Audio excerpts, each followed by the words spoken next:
Assalamu alaikum wa rahmatullahi wa barakatuh. So, one of the brothers, along with his wife, they had, seen where in my video where I was speaking about reading Tafsirs. And they had a very, interesting stance about Tafsir and Hadiths. So, what was said to me was that the Rasul, Allah, sallallahu alaihi wasallam, was sent to just tell us what the Quran said, and that we supposed to get our own interpretation from it, right? So the Rasul, his mission was to tell us the words, and then we come up with what we think they mean. So what they said was that Tafsirs is basically other people, how they understand what they read. You see what I'm saying?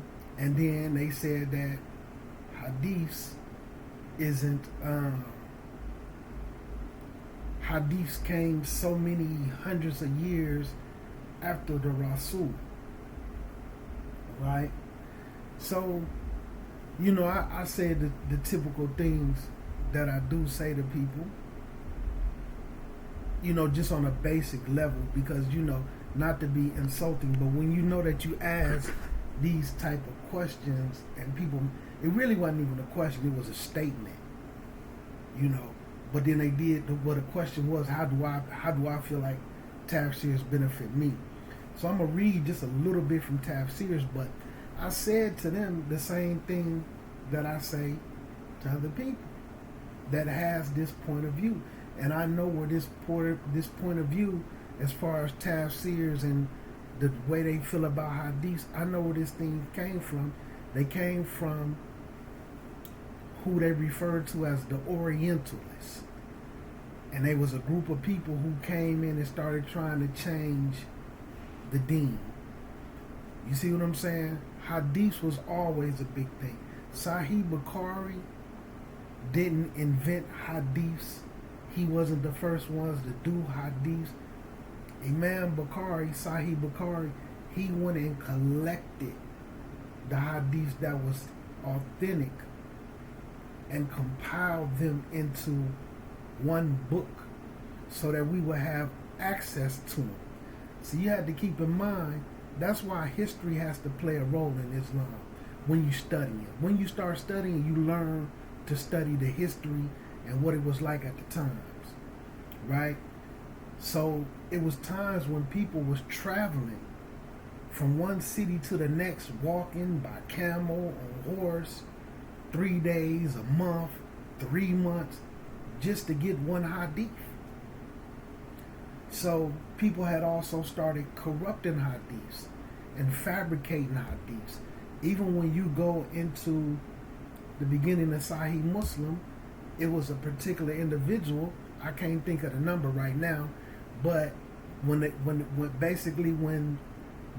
authorities of that city, the law, the sheikhs, finally caught up with him, and he said to them, "What y'all gonna do about the 1,500?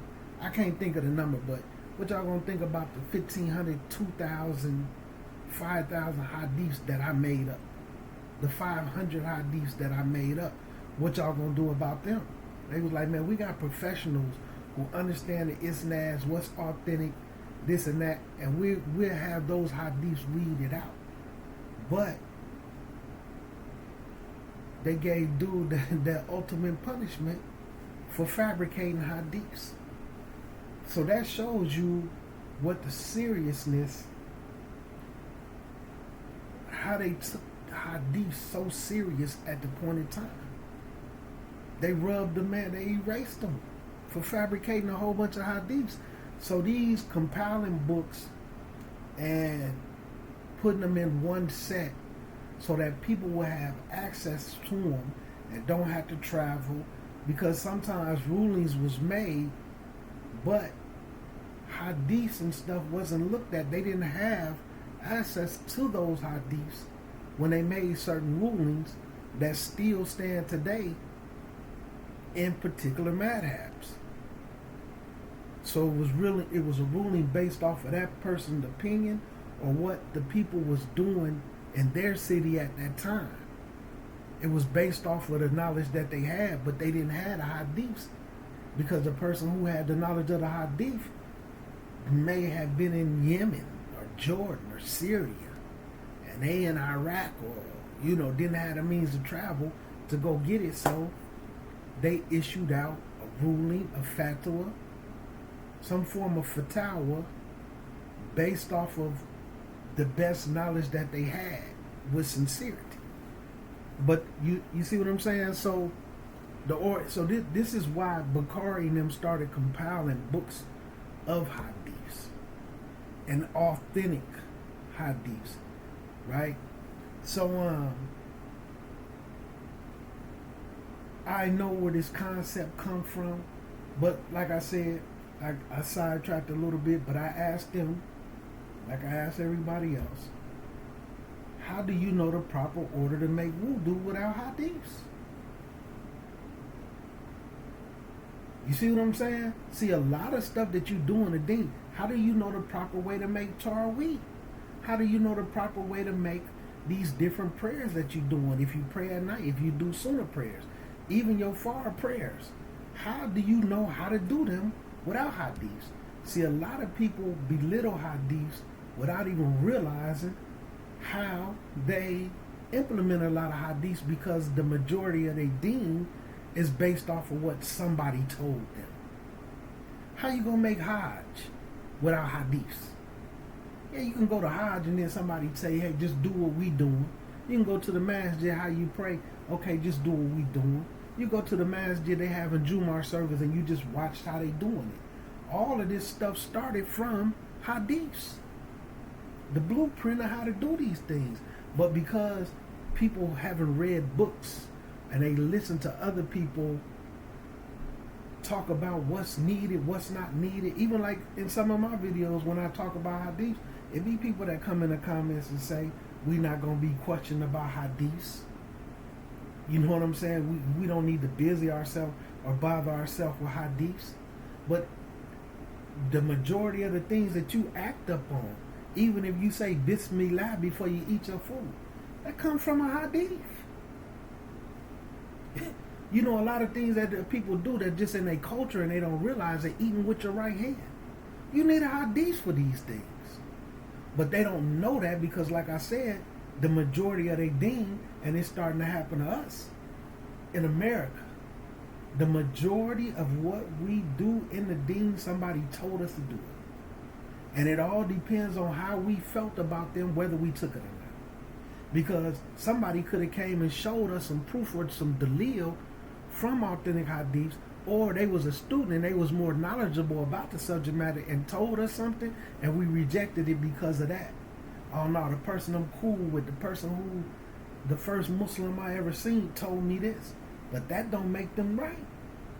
So you have to understand, anything that you do that involves some action in the deen, fasting, paying zakat, making hajj, taking shahada, you could see the foundations in the Quran, but how to do it, you need a hadith for it. You know, you see what I'm saying? So you have these individuals who reject hadiths, right? Even, so we have a form of that in America from, you know, an African American side. Hadiths ain't nothing but superstition. But you come to Jumar and perform Jumar in a particular type of way. You don't think that came from a hadith? You fast for Ramadan, you do this, you do that. Now it may be misconceptions because you didn't read or study anything for yourself. Everything is, this is just what somebody told you to do. So you think hadiths is not a real thing because you never got into it. or was made up 400 years later. But all your actions come from a hadith. That unless it's some bid'ah, we talking about your actions of ibadah, your hajj. You see what I'm saying? Yo, salam alaikum. You know what I'm saying? Returning the greetings.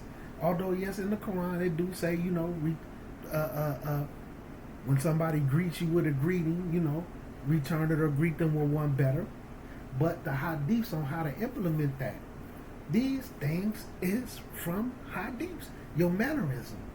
So they don't know how they sound. They don't know how they sound. You see what I'm saying? So I want to read just a little bit of tafsirs just to show about knowledge. And I'm choosing some particular subject matters because I'm willing to guarantee, unless you've been to school, unless you sat in some classrooms, or unless you read a lot of tafsirs and a lot of stuff, you may not have heard what I'm about to read. But you may have learned some similarities to what you know because somebody told you. And see, this is something that we have to keep in mind. Like a lot of us, we be hard on the English translations of things, right? How it takes away from the Arabic. But a lot of people don't know that in other languages, some of it's worse. You know what I'm saying? Like I know some fluent Spanish-speaking Muslims that also speak English, but Spanish is their first language. The translation from Arabic to Spanish, this is from them. Some of the translations of what they read in Spanish is so off that they read the English versions. Even with their Quran, some of them, instead of reading the Spanish interpretation of the Quran, they read the English version. So with some individuals who Urdu speakers who don't know any Arabic, can't read no Arabic, can't understand any Arabic, and they're reading in Urdu, they're also losing just like how we lose some of it in English. So just to give people an example, like a prime example of some of the differences in translations, some of the things that I've seen. One, usually when they can't put the word there, when they translate, they will try to explain what they feel like the word means. But sometimes their explanation comes from whatever madhab they're stuck to or what they was told. So like if it's from the Hanafi madhab, they're going to put the Hanafi point of view there when they can't translate particular words. That's why, like, you see a lot of students, they say we don't read no English translations because I learned this myself. When I first started digging into the Arabic language, some of our assignments would be go and try to translate something, but make sure there's an English translation next to it. So me, I had Sahih Bukhari, Sahih Muslim. No, I had Sahih Bukhari. I didn't have Muslim at the time. But I would look at the Arabic and I would start to translate it, and I was thinking that it would be word for word. If this say and, I'm going to see the word and in Arabic. But sometimes I noticed the translation was just them trying to translate what the Arabic should mean and not word for word. So that's one thing that you will see. The second thing you will see is sometimes the translation is put into how they understand it.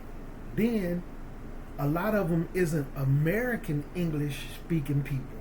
A lot of them is from the UK. So some of the words that they use in their English, we don't use them the same way.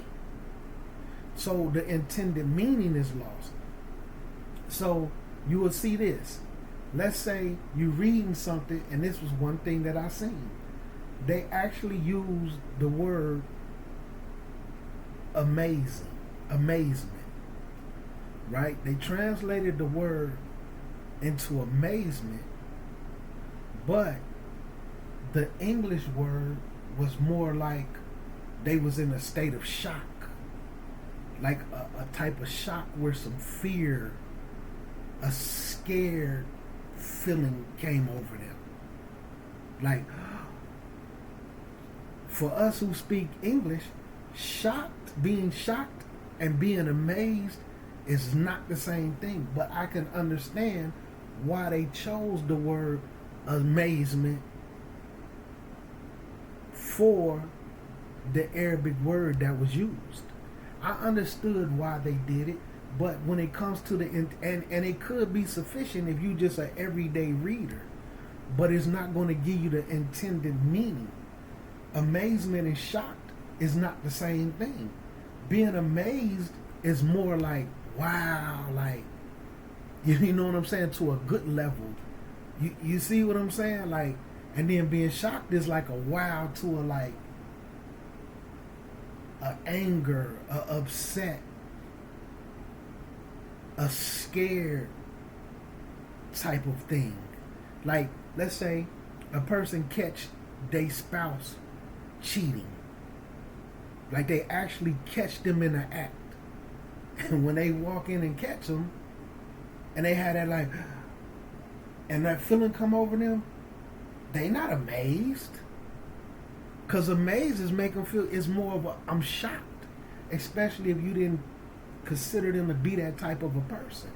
So sometimes they do little things like that. Like I said, I can understand why they use the word amazement, but it kind of takes away the full intention of the meaning when you don't fully understand it. And like I said, sometimes they're not American English speaking people. So with me speaking on other things with these individuals who don't understand no Arabic and they may speak Urdu, they're not reading no hadiths and stuff in the Arabic. So it's certain things that they just can't bring you because they don't have it. But we don't know to look at them that way. We only know to look at ourselves that way until you go to school and then you start to see certain things. So like what I'm finna talk about, a lot of people haven't heard this. And I'm finna give you from the Tafsirs, then I'm gonna give you from the Rasul's biography, which there's a biography of the Rasul with isnad, with the dalil for everything that went on. Not just somebody writing a story. As a matter of fact, these is one of the books that they use to go write stuff like the Sealed Nectar. They research these books when they write things like the Sealed Nectar. I'm going to use the biography, and then I'm going to use the hadith, Athar, from Sahih Bukhari. So I'm going to do it in a couple of parts because I don't want it to get long. So I'm going to be right back with part 2. I gotta do something real quick, and I don't want these to get too long. Assalamu alaikum wa rahmatullahi wa barakatuh.